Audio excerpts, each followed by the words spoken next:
inclusive po ng environment dito sa ISU, especially po, nakikita ko po yung some students has disabilities, but despite it all, they accept it.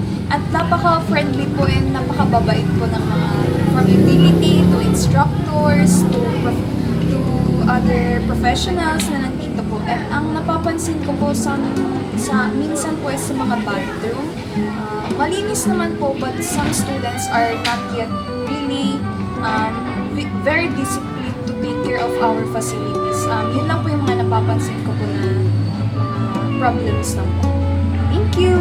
Anong masasabi mo sa environment dito sa IS2 Angadanan Campus? If in general naman is very welcoming din talaga siya, very inclusive siya to all students, lalo na po sa ating mga person with disabilities na estudyante, because ISU Angadanan Campus have ramps for them, and also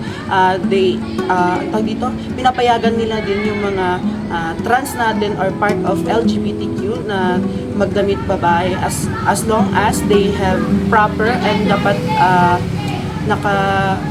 proper po yung mga susuotin din po nila, tsaka hindi po sila mababastos. Yan lang po.